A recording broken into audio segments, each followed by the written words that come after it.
Greetings and welcome to a Friday edition of the Shotgun Start. It is May 9th. Andy, how we doing?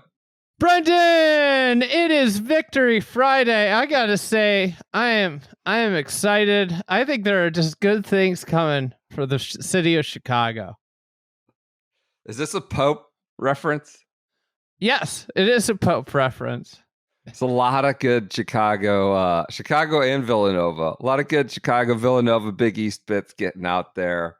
I'm happy for you, happy for Chicagoans, American Catholics, non-Catholics alike, I suppose. Just it's a big world out there. It's a universal church. All are welcome. I do enjoy the Chicagoans really getting off their bits, though. There's the one with him walking out to the Bulls intro song, just incredible. The tweet about how they got a Pope before a 4,000-yard passer, the Bears. Kind of a lot of good Chicago bits I'm seeing out there in the ether. Listen, I'm gonna book a plane ticket to the Super Bowl. Where's the Super Bowl this year, PJ? San Francisco, right? Oh, you don't need a plane ticket. Get an Uber. Can just drive right up the road. Oh, this is great news. This is wonderful news. I'll be at the Super Bowl this year. You know, it is. We've won the off season already. This just takes it to a whole new level of winning the off season for my Bears. Incredible. First American Pope is a Chicagoan. He's just it's the greatest city in the world. Sure. Big Ten expansion just extends from LA to the Vatican now. It's just a Midwest boy is up there commanding the big, I don't know. Is that the most famous person in the world? A lot of people say it is because of, I guess, the amount of Catholics. I don't think so. I think it might be. I think it's this is Taylor Swift. Yeah, I think it's like Taylor Swift. Well, no. When you think about the South America Catholics, I think there's like a lot of like people living in different parts of the world who don't know who Aaron Rodgers is. If I must be like, who have no clue. What? Like I'm just like proud Tom Brady. That was an Aaron Rodgers drive-by. Well, there's one person in the world that deserves to be driven by maybe every episode of this podcast. It's Aaron Rodgers. I disagree, but that's fine. Yeah, I guess Victory Friday. Claim it if you want, as much as you want. Victory Friday. Good distinction. This is the thing. It's a big time moment for the city of Chicago. They've been bypassed for major championships. You know, we're probably never going to have a men's major championship ever again. But we have the Pope, and maybe the Pope will declare that Chicago needs a major championship, and that'll force the hand of the USGA to bring back the go Western to Medina. Open. Yeah. We've had first order of business. I did check if you had a GIN. Being an American, I did check if you had a GIN number. Doesn't. Not on the index. The public searchable one, at least. So. Villanova grad. PJ, your Knicks 2-0 against the Celtics, defending champs. Calling it in. Nova Knicks might have the mandate of heaven. TBD. Just on an incredible glow up this century, Villanova. Like it's amazing what's happened to that school, and not that it was ever a bad school or in the dumps, but it's just an incredible run for them. And when I went to BC, that was like just another one of the Catholic schools. It was a safety school. It was just a school. Yeah, incredible. Now they got the Pope, a couple national titles, half the NBA. The glow up, it's a congrats. I mean, always been a good school. They spent like $8 million on NIL this year. I think they might have been number one in NIL spending. Didn't get them anything, but now they got the Pope. Century, yeah, great run for the Nova Nation. Congrats to those people. You know what I'm thinking of right now? I'm thinking of my UK friends I encountered that informed me. It was a mixed bag of feedback. Some didn't like Sports Minute.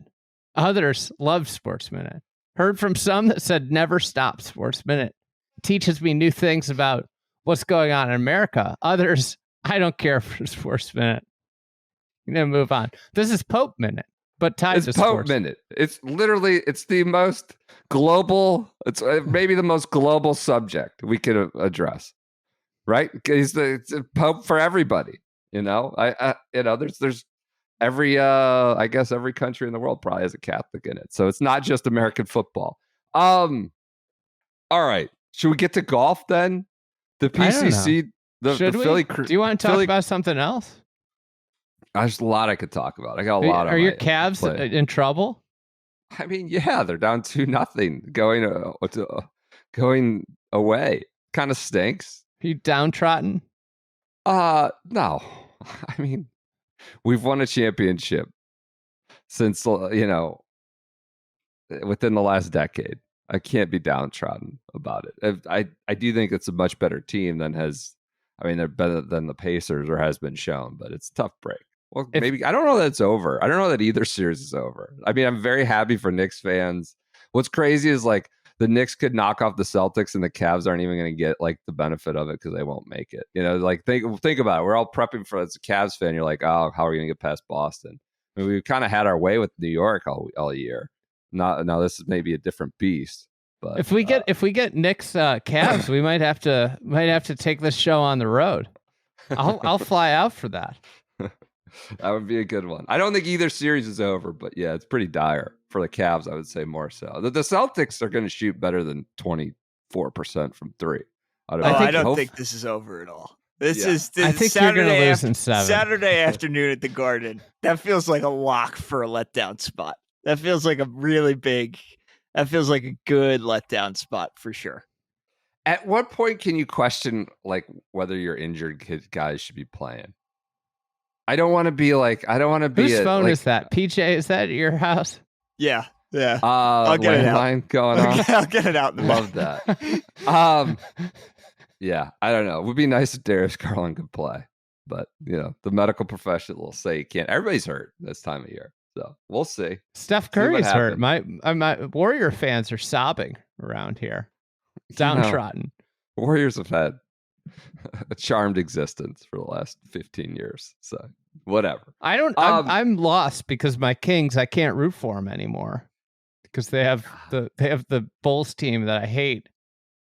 This really is Sports Minute. We've run the gamut of NBA playoffs. And I can't root for the Warriors either. No, that would be such a complete sellout.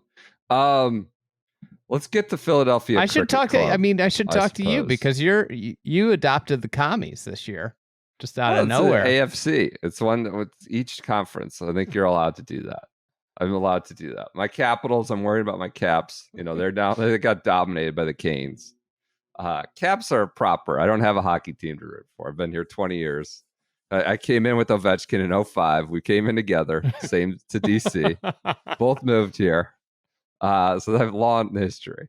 Let's go. Let's get the Philadelphia Cricket Club. Discourse. We have discourse around golf course architecture. Nerds are going to have their, panties in a bunch or some sort of analogy. That was your friend that. Eamon, not my friend. Your friend Eamon. Roberto Castro. I think both our friends. Legitimately, we like Roberto. Love Roberto. Every time I see Roberto, love catching up with Roberto. Tweeted something about the golf course architecture. Crowd's gonna have their, being a tizzy this week. Rory in a press conference say, it's these old courses, like it's clear even if they've been renovated or restored, the strategy is just go hit as far as you can and find it. I mean, that's his quote, and that's what sort of ignited a lot of this discourse. I wouldn't say Philadelphia Cricket Club is putting up much of a fight in round one to this field of 72 players. Not getting Craig Ranched, I suppose, but Denny McCarthy it needs to have the Summerlin model applied to it. It's a par 70 already. Well, what do you want him to do? We could roll out the Summerlin model. What? Go to 68? Yeah. Start. Should we make some of these par 4s that are like 420, make it a par 3? Like you just gotta go hit it and get up and down. I think that's what they should start doing. There should be one event at least a year where they just screw around with par, make it absurd. Does this show how stupid the construct of par is? Well, like what I find interesting is like people will complain about the test that's being presented this week. people will also be like, well, we should go to more historic venues. And some people will also, not all, but there will be people that will say both of those things and then also say, why are we rolling back the ball? And I think this cuts to the core of the situation here. We watch guys go to, 5,000 feet of elevation and adjust in a day. There's no reason why we could just have a ball that these guys play when they go to a course that's 7,000 yards and say, okay, we're playing this ball that goes 20% less, Figure it out for between Sunday to Thursday morning, Monday, Tuesday, Wednesday, you figure it out. Yeah. Or there could be there could be a way you have like 3 balls that you play. And it, depending on the course, you play these different golf balls. Like there's so many ways that you could approach this. But the simple fact is that a soft Philly cricket club has no chance to really put a lot of clubs in these guys' bag. Looks like more rain coming Friday if they've moved tee times up to 8 a.m. So it is soft. I don't read this as an attack on Golden Age architecture, but more as like a rollback take. It's Rory, like he's not explicitly saying it, but that's the silver bullet. That's the extraction that you make from this discourse. You just hit driver everywhere and then figure it out from there.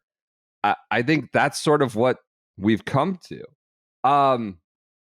Some data from Rory's start. Now you're a data boy now. Preface just this. bringing data every rudimentary data. Rudimentary data. I want to preface this. Rory is at the upper edge, obviously, of big hitters, the boppers. He hits it far. He's the best driver in the world. Does he? So I understand there are shorter hitters in the field than he. But the point is, like, even for the average or below average, these are still wedges for most of these guys. And Denny McCarthy, not known as a big bopper, but has a little pop, shot 62. Rory, let's go through it a little bit. He's still playing as we record this. 330 yards off the tee, 47 yards in. 370 yards off the tee, 72 feet, not yards, in. 320 yards off the tee, 98 in. First par 5 of the day, 196 in. So that's probably a 7-iron for him. Yes. 358 yard drive. He had 92 yards in on a 456 yard hole. One of their longer par 4s. He had 92 yards in. 340 yards. Rory, did it go in? Then his next one, this is through the front 9. I'm skipping par 3s, obviously. 340 yards, way wide right to the rough. 97 in. Under 100 in.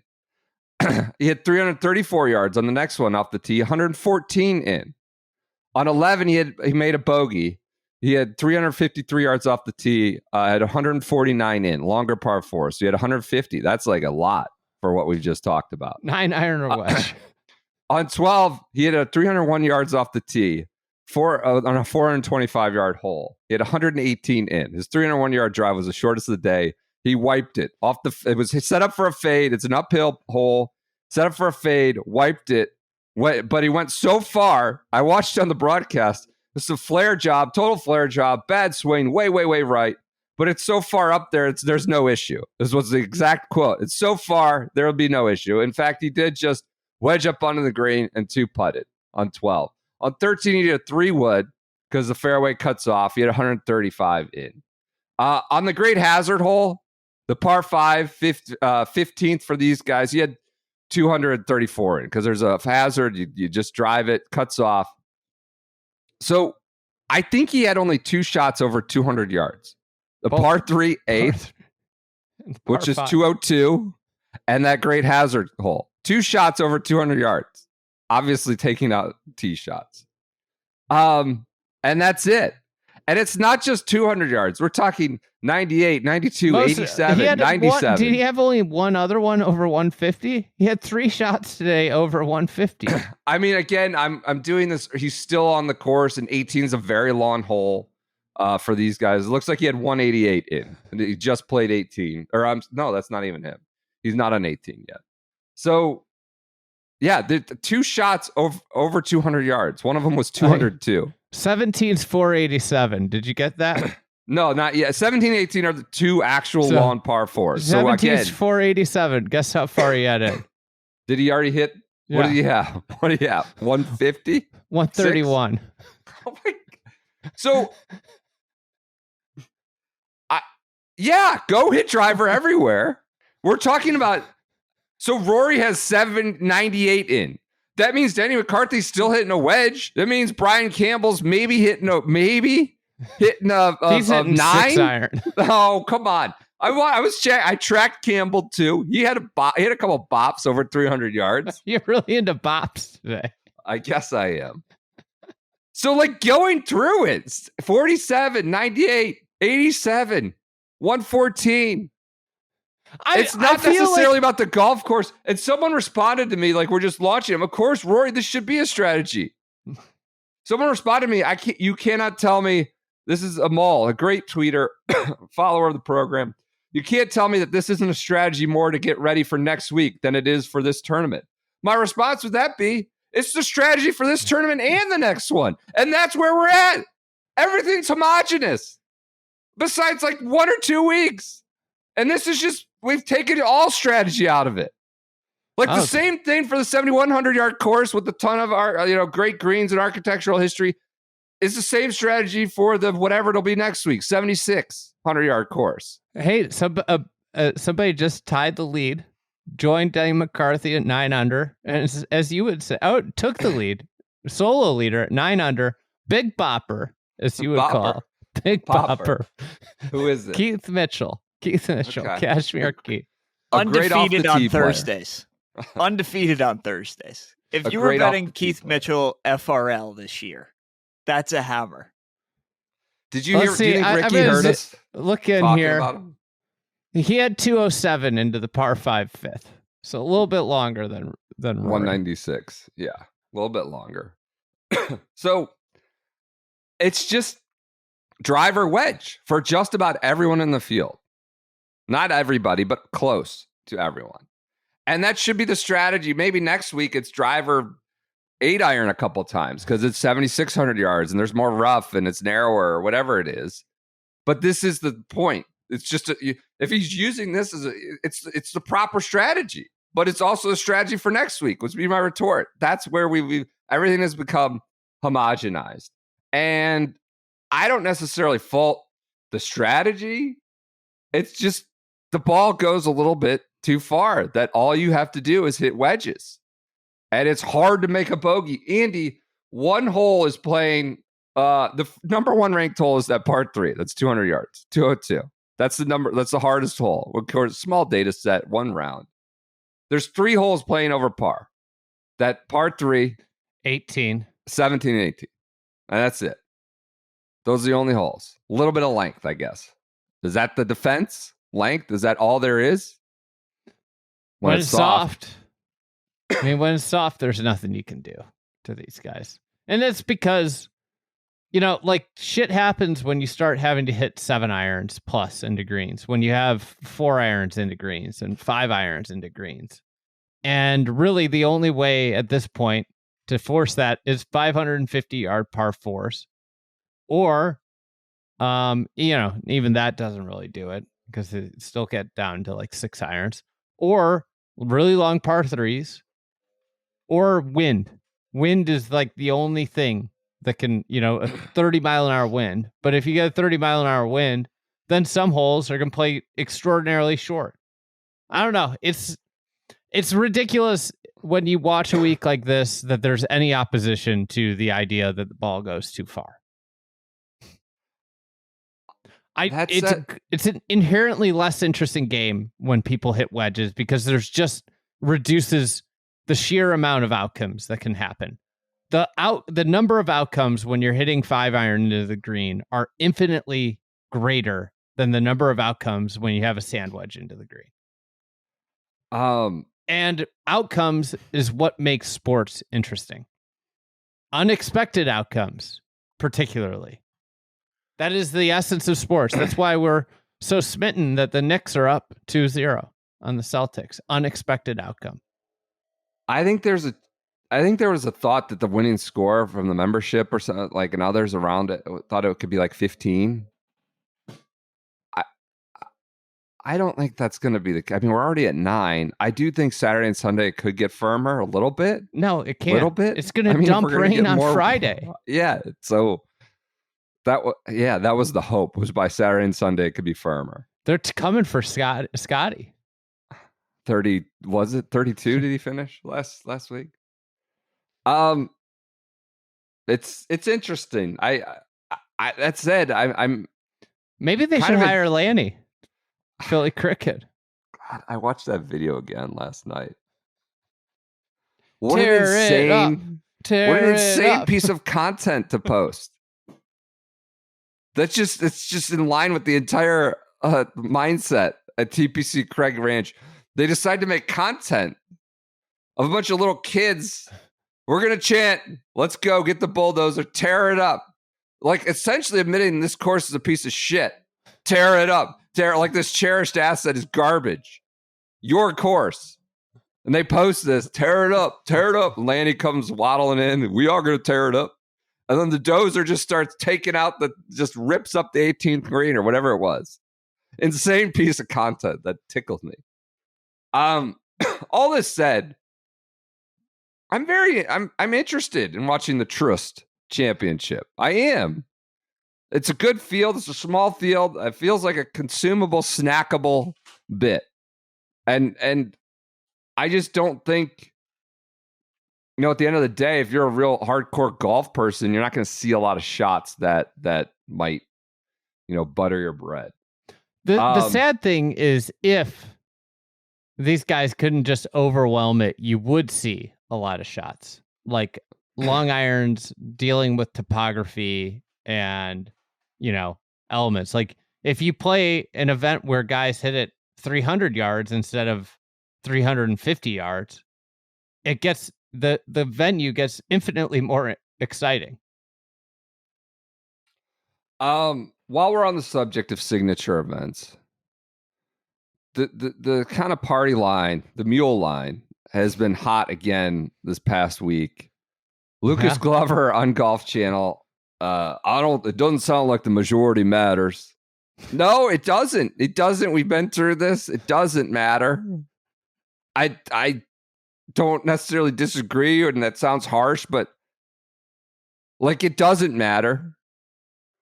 We understand what drives the tour, and it trickles throughout the membership. It's the stars. And so this was the entire Wilmington delegation reaction. Eric Van Rooyen had some, I applaud all these comments. I understand. I appreciate them going on the record. Was like, it's ridiculous. It's overly cutthroat. It's way too exclusive, too closed. I hate it. I hate the system. But I think that's, they've kind of been against it since the start, and they're working. There are the non-signature events and pathways. Andrew Novak. Do I think there should be a cut? Sure, fine. You want to make it go from 72 to 85 or whatever it is, 90? I think the Masters is a great model for these signature events. About 90 players, and you cut it to 50. But I think it's kind of working. I think the scheduling could be better. How long are we going to do this? Where, like, the majority doesn't matter. It's too exclusive. They had to react a little bit, and they've made something pretty compelling and sort of games within the game at the other events, the non-signature events. They have upped the stakes of the non-signature events. Instead of the John Deere just playing for 500 FedEx Cup points, there's also an added carrot of qualification into better events. Tying a bow, Rory just teed off on 18, 529 yards. What's he got? What's he got in? Their 7th hole, I believe, right, in the club. Yeah, I don't get the rerouting here. Just 18's a great hole there. I was watching it, trying to figure out, like, what exactly did they do? You've played there, right? A long time ago, 10 years. Okay. I was like, wait, that's the 2nd hole. Why is it like the 13th hole? What does he have in? How long's the hole? It's like 529. 529. I'm gonna say 195. 186. Big bop. He had a big bop. 342 to the right side of the fairway. I think that hole, if I remember correctly, that hole plays uphill too. Yeah. Wow. Uphill 529 par 4. What is that playing? It's playing It might be downhill. I don't know. I can't remember. Okay. It's playing 4.018. No, it plays uphill. Uphill. I'm pretty positive it does. 4.018. So it's playing par at 530 yards. It's playing to par 4. That's ridiculous. Even par. Score average. So this is where we're at. Hey, can we talk about something else? Yeah. I just recorded a PGA Championship podcast with the great Johnson Wagner for Fried Egg. But I can't think of any major championship having less juice 1 week out. Oh, bullshit. You think so? No juice. I feel like people are still rehashing the Masters. Well, sure. They will be doing that all year. So you think... I think there's a lot of momentum. I don't think we can award a major championship. They're talking about Scotty's won and Bryson's won and Rory won and JT won. There's a lot of momentum, I thought, going into it. Less juice. Maybe. I just don't think anybody knows it's even coming. Well, they kind of snuck their way into May here, and it happens quickly. No longer Glory's last shot. It's just middle manager May, like the middleman in May is what it is. I think there's juice, but there is this tail, this blast radius from the Masters that I don't know when it's going to slow down. It's incredible. I still hear about it every day from civilians. Over in the abroad. All anybody wanted to talk about was the Masters. I would like to hear more from Rory on that, quite honestly. I'm hoping. We need I want a more. Jimmy Fallon didn't get you. Get you there? Wound up. You're trying to get me wound up. Trying to get me shouting here. That guy. That guy. Like I just come from Disney. I don't know if he has a brain. He might be one of those animatronic things on Disney where he just giggles. He has these auto response, giggles, and like heaves himself across the. Oh, you hit that putt. Oh, no way. You hit it 400 yards. He did it. I wouldn't call him incisive or inquisitive. I wouldn't say we got a lot out of that one. But I get it's a separate audience, separate point. But how did I don't know who the audience is, to be completely honest. Jimmy Fallon. I couldn't believe it. I couldn't believe that guy. He doesn't do anything. He doesn't say anything. He doesn't ask anything. He just giggles and throws himself around in his desk, leaning from his chair, And Rory's like trying to talk, and it's I don't know. Yeah. Anyways, the Masters still lingers on and on. It's great. Do you think they should cancel it? Cancel the event. The PGA? Yeah. We need more time. We need more juice. Yeah. Kick it to August. Play it the week of TPC in Attack. See who shows up for each. That'd be awesome. That'd be an alpha move. I think it's all right. I'm excited about it. You're just coming from Scotland. You've not been plugged in. You don't care, but you will this time next week. Guess what? Keith has got 9 feet for a round of 60. God, Jimmy Fallon. Not round of 60. All right. Weather looks bad in Charlotte to start the week. You're not going to believe that. Charlotte, mid-May. Rain. Monday, Tuesday, Wednesday. Thunderstorms. I was thinking about going. It's driving distance. Thinking about driving down. I may. But if I do, you know what? I may not need to pack my Orson Alps sunscreen. You still got to watch out for that wind burn. What you should pack is their anti-chafing stuff. Your muscle recovery balm, your deodorant cream, so you smell well. It smell good. I will make sure to do that. Deodorant cream. I'm curious about that. I people were making fun of me because I didn't seem to understand some of the products of our last read, which is an advertisement for our sponsor, and I don't really. I was just looking. I just used the muscle recovery balm. I got a shoulder thing going on. I think I injured it throwing my daughter around. Oh, rough what'd you house. say? I got a shoulder thing going on. Shoulder. Okay.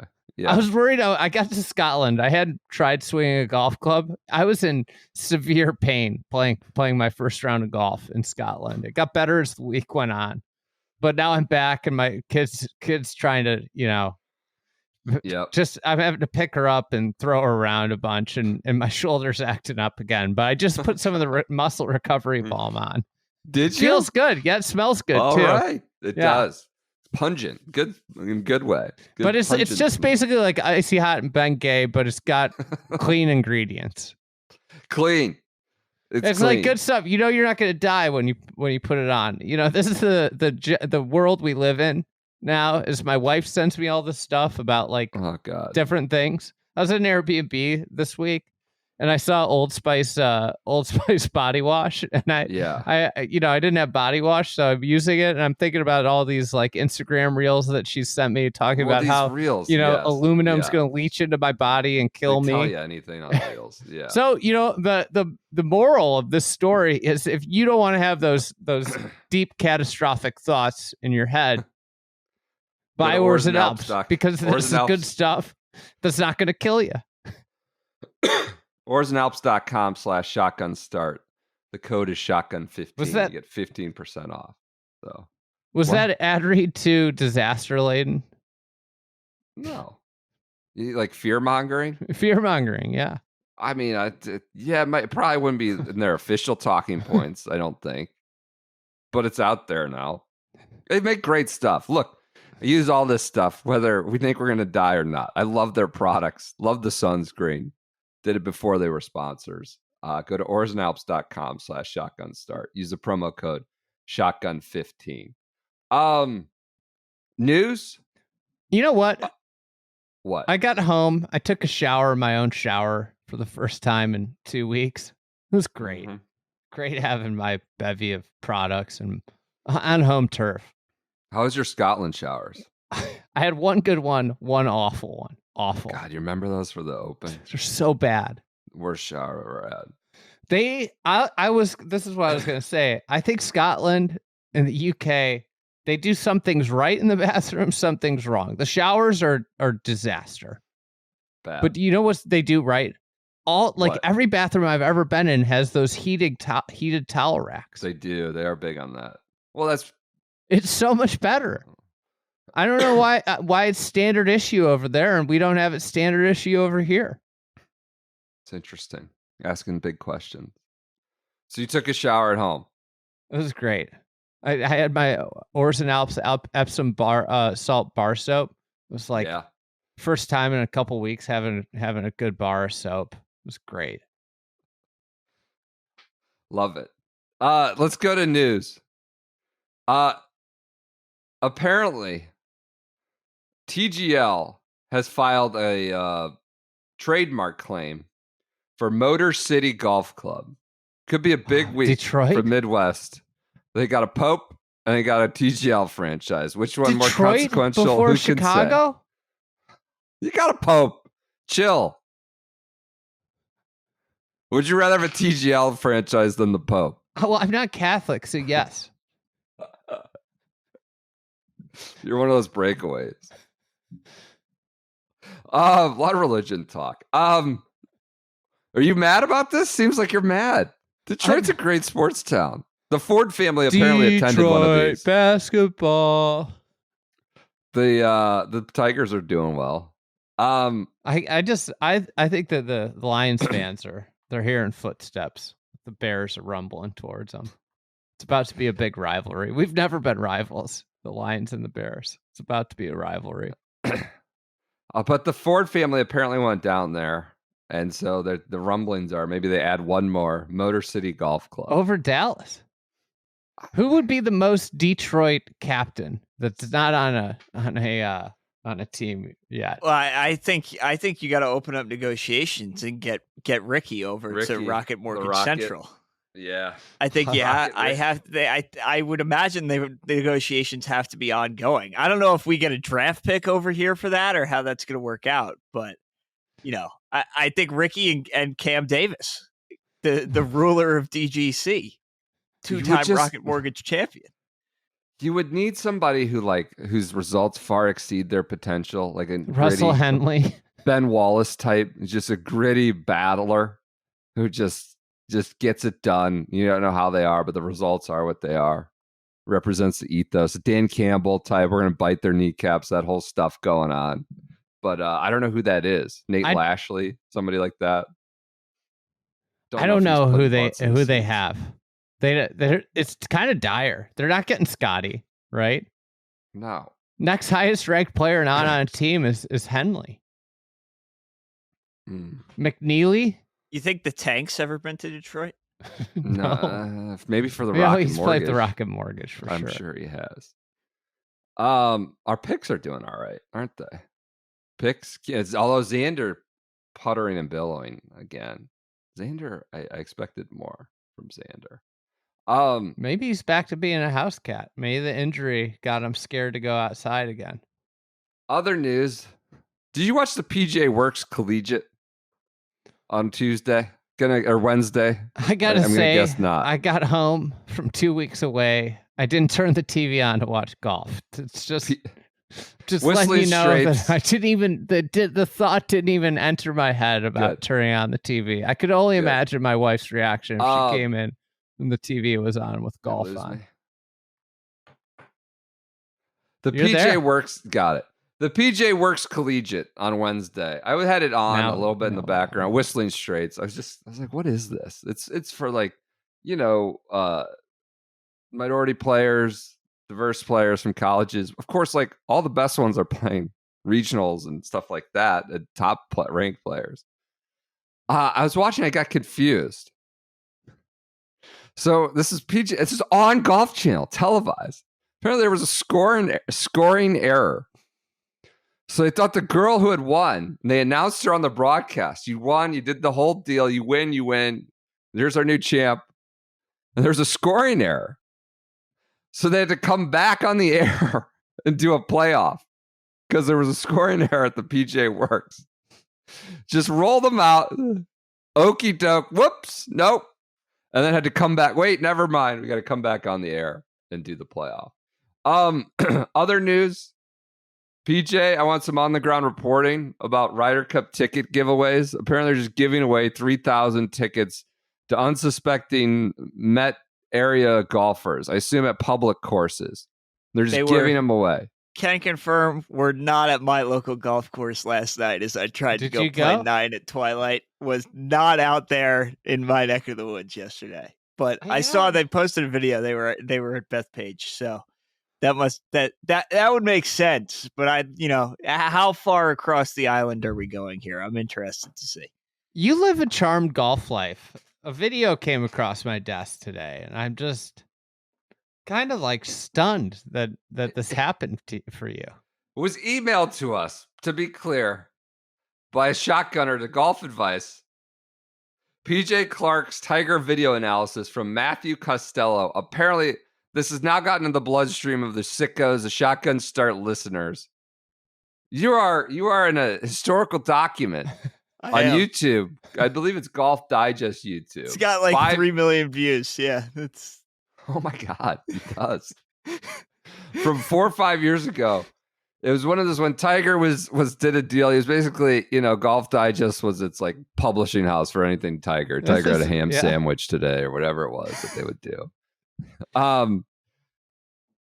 And you would send in your swing and Tiger would analyze it. Apparently, this looks like it's pandemic. He's in his room where, it looks like early days of pandemic in his room in South Florida. And he's dishing on swing advice. He's giving everybody swing advice. And at the 8-minute mark, there's college-age PJ Clark pops in. You got blue on blue on blue. What are you, 21 at the time or 22? Young pup. You're playing the drumlin, right? Playing drumlins in Syracuse, featured on Design Disasters, hitting off the mat. It seems like this has come to the attention of Shotgun Star listeners because the YouTube plays spiked there. 8-minute mark. Glad. Tiger Woods fixes amateur golf swings, and he gives you advice. You take a swing, and he gives you advice. Did you upload this in here? Yeah, it's there. Where is it? It's at the bottom. Welcome to New York? No, maybe it's not updated on yours, but I have it. You want me to play it? You play it. Play it. Here's Tiger's advice for PJ's swing. Maybe we'll post the full swing. He's hitting off a mat. He's just hitting off a mat in upstate New York. Next up, we have the real PJ Clark is his Twitter username. He says, "Please help me. I am hopeless." That's the It's really not that bad. He sits back on his heels a little bit. I would have to say get a little bit more athletic, a little bit more into the balls of his feet, especially at address. Try and get. He's got a lot of knee flex, a little bent over around at the shoulders, kind of a bad posture. If you get a little bit more athletic, try and create an arch in his lower back and get more athletic, like he's going to field a baseball. You get more athletic. Then I don't think that he's going to sit back on his heels on the way through because he's already sitting in a bad posture, and that's only going to get worse as he goes from there. And the falter, that pose needs a little work. I don't know if that's horror looking at his ball, judging off his tweet. Go find this on YouTube. Take it from 3 million to 4 million views. How many times do you say athletic in there? 5, be more athletic. If you're interested in having Tiger Woods just tell you to be an athlete 5 times within a minute, I don't know how much more athletic I'm getting. Gotta be honest. It feels like I've tapped out. I'm at the max athleticism. Have you tried to work on this? Did you take his advice and did you go to the range with it afterwards? I think my swing is probably better than it was 5 years ago. I had a bit of a baseball swing probably 5 years ago. I've gotten it to a better place than I did in that video, I would say. I think he gave you some tangibly good feedback. I think we could go to the range and work on this. We could take a shotgun start day at the range and really grind into what Tiger said. If you're watching the video, you can see he nails my very hunchback, horrible posture. It's honestly it's dead on. Looks like you're playing Little Tikes clubs. You're hunched over, like with my kids' clubs. I've gotten new clubs since then. Okay, They've been a bit longer. I've improved in the last 5 years, but it's. I'm honestly impressed that was found. But yeah, very cool thing. Yeah, very good. I can't believe somebody found that. I can't believe that your swing got picked for that. There had to be That's incredible. Thousands of submissions for that during COVID. I remember it was probably March 2020 when they put a tweet out, and I was like, all right, screw it, I'm doing it. And then 2 months later, I remember I got a Instagram DM from a kid I went to high school with, being like, "Yo, I think you're in this video." And I was like, "Oh."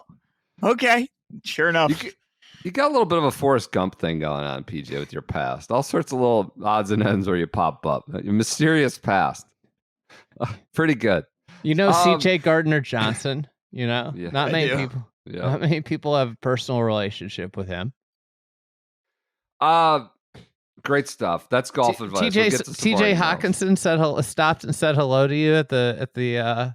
I would say it was more the other way around, but sure. Last bit of news: Live Golf is strongly considering a change to this is from Bob Herrig. Its existing format that will require all players who fall into the relegation zone to play a qualifying event to earn their spot back, even if they're one of the team captains. This is, of course, Bubba, Brandon Grace, others just welcomed back with open arms. My appetite for all of this is just gone. Of course, it's a closed shop. There's no cutting of the dead weight, no infusion of good play form. And it's a problem, I would think, if you're trying to be OWGR certified. And so, that's the latest from Bob Herrick, that they may have to actually go play a relegation event. That does it for I got a bunch of Jim Dent research. I think I'm going to save that. It's his birthday. Believe it or not, May 9th, his birthday. I want to shout out Jim Dent. Maybe we'll do that another time. Just passed. One of the great stories. I'll do a little bit. Jim Dent, 6'3", 225, big boy, would hit the shit out of it. Obviously, off the bus intimidation. The the patch, and it's where he learned to play. He was a caddy at Augusta National, got a caddy at Augusta Country Club, learned to play at Augusta Municipal. The street's been renamed Jim Dent Way to get in there. I have this book I just got of like caddying on the color line. I'm excited to read that. Like this was the start of his exposure to golf.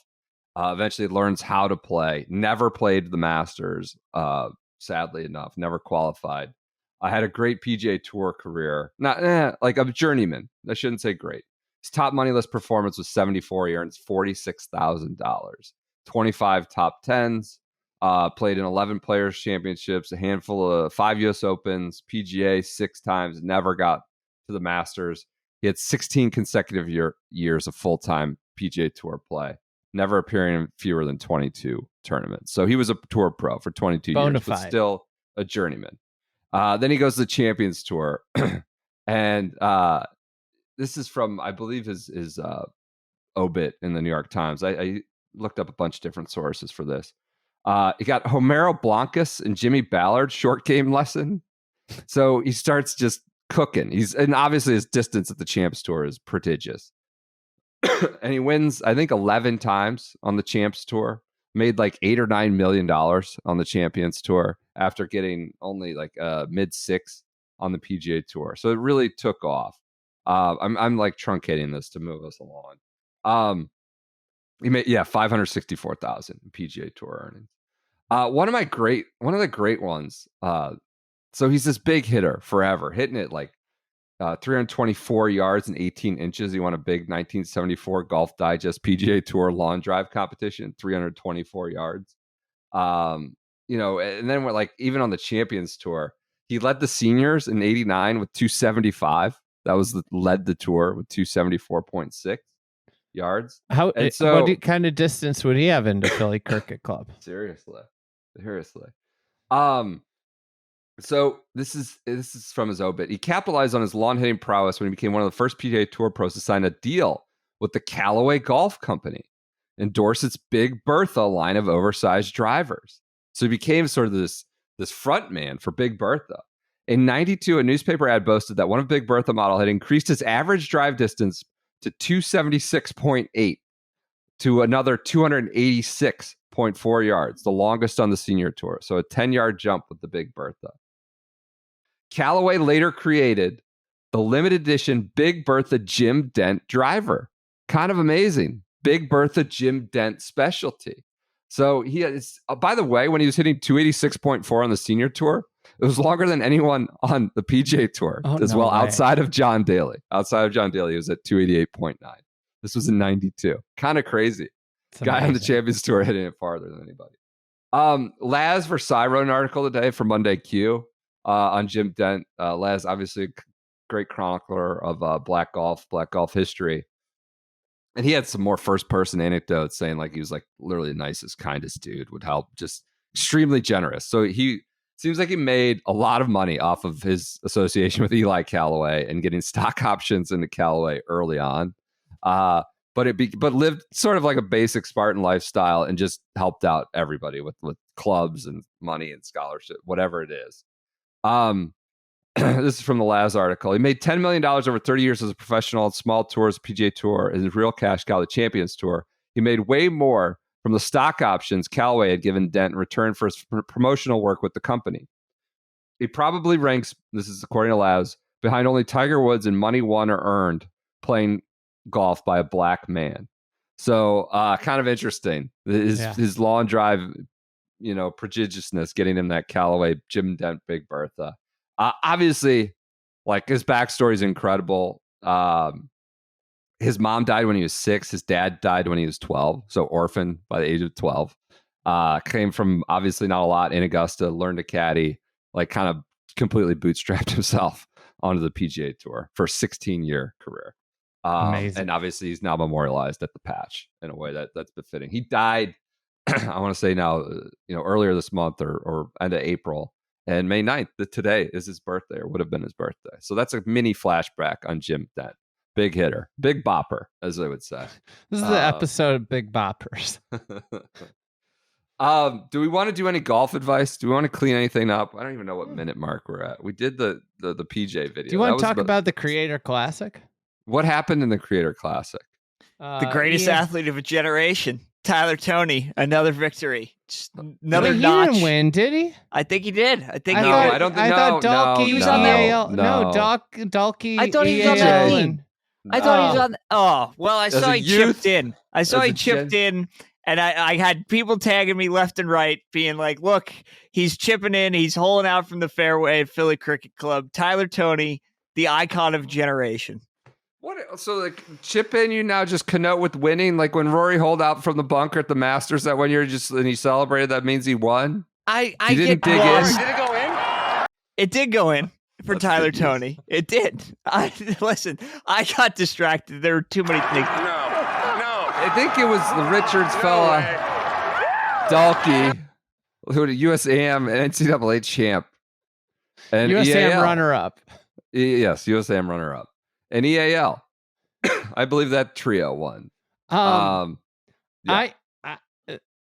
There wasn't a lot of juice for this. It felt like it didn't seem like there were a lot of fans out there. Yeah. Is there a diminishing return to these Creator Classics?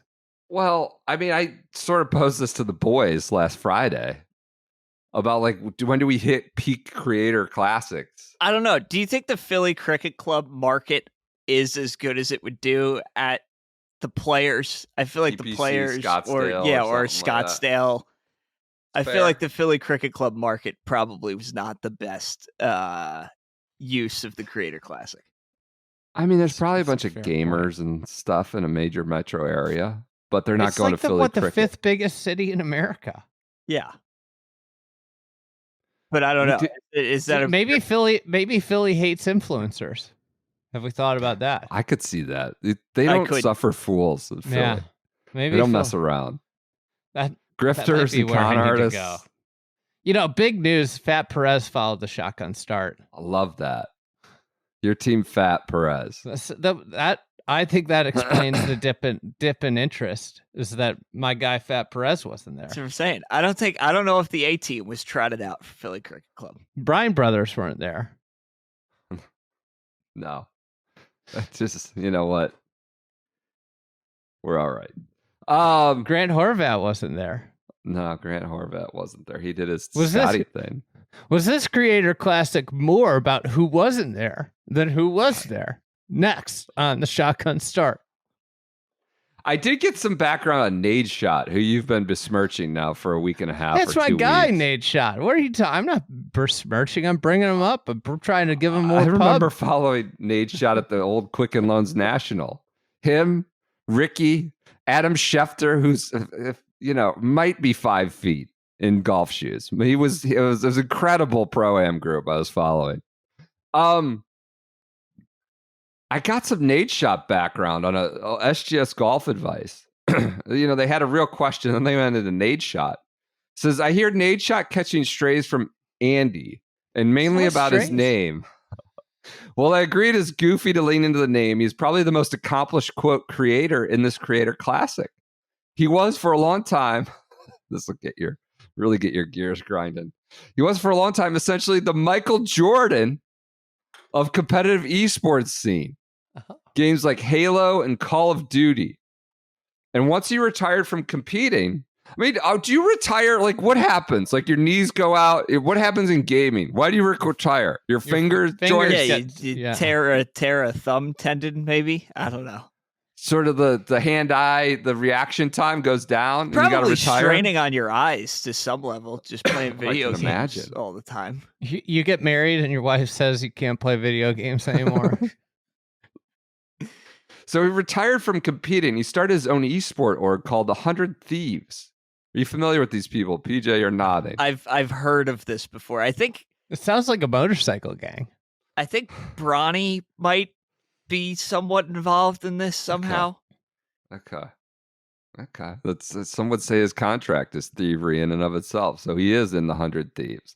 100 Thieves is apparently valued at over $500 million. And has esport exclusive deals with Adidas and Lexus, just to name a few. I just wanted to make sure this guy was getting the flowers he deserves because he's already accomplished more in his career than half these creators will accomplish in their entire life. That's a run at the other creators, of whom I don't know much about either.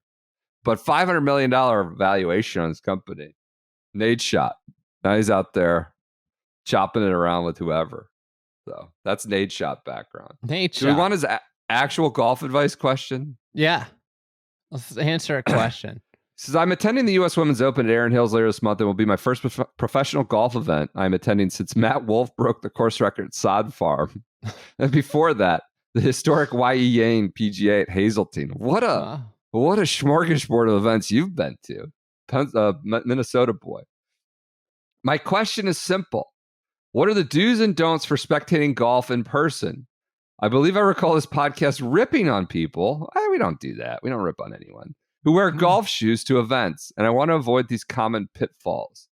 Wear normal clothes. You can wear whatever you want. You don't have to dress like you're teeing off, is what I would say.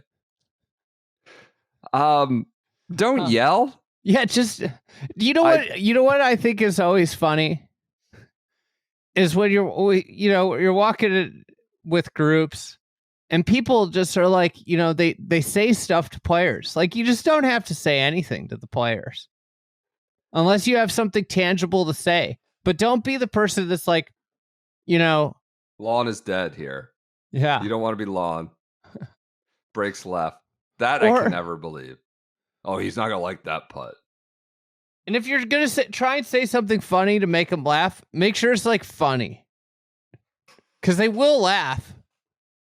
But like, don't say like something stupid, Well, yeah. I mean, the bar is high though. I wouldn't encourage. Like, most people aren't funny enough to give it a whirl. I would say.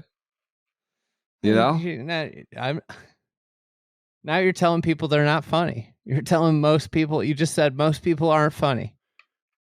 I think most people at a golf tournament that they say aren't funny, but that's because they don't think about what they're going to say. Okay. All right. So prep a little bit, workshop with the boys, and then you can say it out loud.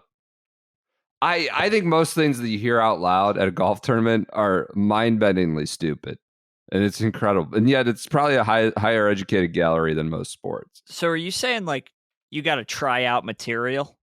I don't think you should do anything. Don't be I think you should just like go and enjoy and chill out. That's what my advice to you is. It's just go hang out and be a normal person. See the full golf course. Stay at one hole for like maybe an hour and a half. Watch multiple groups play a good hole that you're interested in. Erin Hills is a tough venue to watch. So just like find a couple places that are nice to watch. Maybe a shady area. Lay down and just enjoy the day. If partake in your libations that you enjoy partaking in, and just chill out. Enjoy being outside. Enjoy watching some golf shots. Don't be an idiot. This is my big. It's an incredible day. Be outside. Rome, it's a great day if the prices are moderate. The last time I went to a golf tournament as a fan was the Saturday of the 2017 Players. And I went with my brother-in-law and a friend of his. He was in the Navy at the time, and a friend of his from the Navy. What we did was we just sat on the 17th hole and drank all day. The hillside there, yeah. And it was great. Yeah. It was delightful. And we didn't yell at anybody. We sat, we talked, enjoyed the day, and then we left. And I think I wore a t-shirt that day. I wore a t-shirt, shorts, and shoes. That's my advice. That's how I would go about a day. Think about taking the whole crew to the senior PGA. It'd be the first one I've attended as a fan in a while. Yes. Yeah. I don't think it would go well though. They'll just get tired walking after 10 minutes. Can I get you need to write down your kids' takes on like I need a kid take on like Ricardo Gonzalez. They're not gonna. Yeah. Okay. I forgot. My one son is very outspoken, has quite a mouth on him. Yeah. And he will rip on these guys. Yeah. I forgot about this. I wrote this down in my notes for the Masters. Yeah. I never brought it up. On Saturday, I was walking back in and it was like I was at like the second green, and there was this woman, middle-aged woman, that was wearing like 5-inch platform shoes and laboring up. All I could think of was like, why did you do this to yourself? What? And who thought this was a good idea? Like, there are some women wearing, a platform. I don't know all out heels. I think I might have saw one heels at the Masters. But yeah, wearing platforms. Just laboring out there. Just bite the bullet, get some sneakers. Maybe it doesn't fit your outfit that you're trying to debut at the Masters. Just get some sneakers, I think. I don't know. What would be great golf tournament shoes? What? Crocs. Crocs with socks? No socks. On a warm summer day. Okay. It's the best when there's dew and you wear them out. I do this when I shoot golf courses. I wear Crocs in the morning on hot days. The water just comes rushing in. It's like you're getting like a pedicure. I got one more quick advice that's gonna just, after our Philly cricket talk, and warm your heart. The subject line is, "My life will never be the same." It's from Matt, 30, no kids, interested in fighting big OEM. I fear I'm becoming radicalized. Recently, a little boredom and eBay time turned into the procurement of my first persimmon driver. Because of my relatively young age and being left-handed, I had never stumbled across one. I decided it was time to take the plunge and self-rollback for fun. I love that he led the email with, "I fear I'm becoming radicalized." Self-rollback for fun. I wasn't prepared for this experience. I immediately took it to the range the day it arrived. As much as it hurt my heart to bang a handful of range rocks with it, it warmed my heart to see the strikes off the screws and punishment of a mishit. There were some others on the range at the time, and they instantly heard and saw the beauty that was this minty Joel Powell craftsmanship. I got a few compliments on how cool it was to be using it. The people yearned for the rollback! ! I mean, it sounds like the chicks dig the persimmon. People are walking over and want to talk about it. Immediately on swapping it out for my 460cc beast, I couldn't believe what I was looking down at. I do not know how we let this get to this point, but the modern driver is a monstrosity. Naturally, I'm a relatively poor driver of the ball, so this isn't some stick. Self-rollback just totally radicalized. I'm a naturally poor driver of the golf ball, but after practicing with the persimmon multiple times for recent rounds and playing the 460 on the course, the results and confidence are vastly improved. Yes. But this is concerning to my moral compass. Since I've reached enlightenment with the classic, can I truly go back and go on and continue to play the 460? Should I self-roll back to a mini? Do I allow my not exactly super low cap to get higher in the pursuit of integrity and ditch the metal blitz? Moral compass, integrity, kind of interesting. Radicalized, wants to play the persimmon, and just as, I don't know, as a form of corporal punishment. I don't know, but it sounds like he was enchanted by the experience. Would you tell him to self-rollback? No, it's just a different. I was getting a lot of guff at Oakmont the other day. I had people, everybody's like, "Where are the persimmons? Where are the?" I'm like, I'm not playing Oakmont with these things and just getting my face punched in. I think like you just pick your spots. That's what I like to do. It's like when I got a special round at a place I don't want to bully. I don't want to bully it into the ground. Like I felt bad at some of these courses we played in Scotland. I just bullied them. Yeah. Like Rory at Philly cricket. It was, and I think like that's the thing. I felt bad in Scotland not having my persimmons, but then I was really happy I had the 460cc. But I do think he hits on something. The persimmon is like the greatest training for the modern driver. Yeah. Because it like makes you focus on hitting it solid. And I think one of the things that the modern driver can do is that you get into bad habits because it's so forgiving, if that makes sense, and you start swinging poorly. But if you play persimmon, like a steel shafted persimmon for like a couple weeks, I think you pick up a lot of speed because you're getting used to swinging a heavier driver, and then when you go back to the 460, it's just like it's so crazy. It feels so light, and the head is so big. So that's my advice. I would just play, just whatever the day strikes, sparks your fancy. Play that style equipment.